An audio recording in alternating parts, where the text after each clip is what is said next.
Hello बच्चों, चलिए प्रश्न को पढ़ते हैं।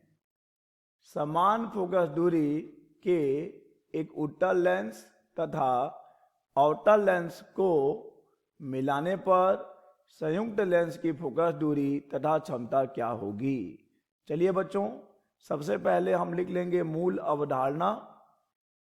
मूल अवधारणा जिस पर कि बच्चों यह प्रश्न आधारित है। बच्चों यह प्रश्न आधारित है लेंसों के संयोजन पर। लेंसों का संयोजन। बच्चों हम जानते हैं कि यदि f1 और f2 फोकस दूरियों वाले दो लेंसों का संयोजन किया जाए तो इनकी जो संयुक्त फोकस दूरी होती है वह 1/f बराबर 1/f1 धन 1/f2 द्वारा दी जाती है। यह है बच्चों संयुक्त लेंस की फोकस दूरी। बच्चों हम ये भी जानते हैं कि लेंस की क्षमता उसकी फोकस दूरी का व्युत्क्रम होती है। और बच्चों यहाँ पर हम f को ले रहे हैं मीटर में, और यदि हम f को सेंटीमीटर में लेंगे तब p बराबर हो जाएगा 100/f, और यहाँ पे बच्चों f किस में है, f है सेंटीमीटर में। तो चलिए बच्चों इस मूल अवधारणा की सहायता से हम दिए गए प्रश्न को हल करेंगे। बच्चों प्रश्न में कहा गया है कि समान फोकस दूरी के एक उत्तल लेंस तथा एक अवतल लेंस। तो चलिए बच्चों मान लेते हैं कि उत्तल लेंस की फोकस दूरी है f1 और अवतल लेंस की फोकस दूरी है f2। परंतु बच्चों प्रश्न में कहा गया है कि दोनों की फोकस दूरियां बराबर ही हैं। तो चलिए दोनों का मान हम f ले लेते हैं।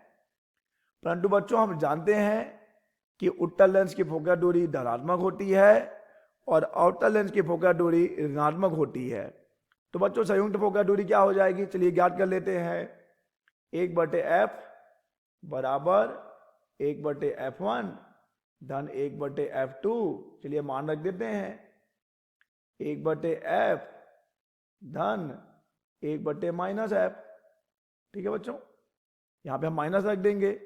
तो बच्चों ये हो जाएगा 1/f माइनस 1/f।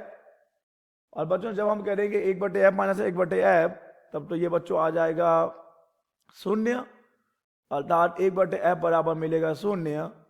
अतः बच्चों f बराबर हो जाएगा अनंत। f बराबर हो गया अनंत। अतः बच्चों यहाँ पे देखिए जो संयुक्त फोकस दूरी है अनंत आ रही है।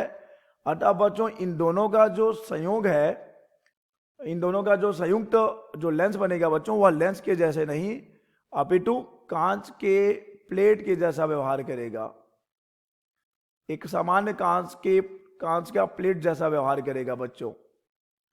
अब चलिए बच्चों क्षमता निकाल लें। तो हम जानते हैं बच्चों कि क्षमता P बराबर होता है 1/f, और चूंकि यहाँ बच्चों हमें f का मान 0 मिला है, और क्षमा कीजिएगा चूंकि यहाँ हमें f का मान अनंत मिला है तो बच्चों P बराबर 1/अनंत, अतः P बराबर हो जाएगा बच्चों 0 डाईऑप्टर। यही है बच्चों इस प्रश्न का उत्तर। आशा करते हैं बच्चों आपको यह प्रश्न समझ आया होगा। धन्यवाद।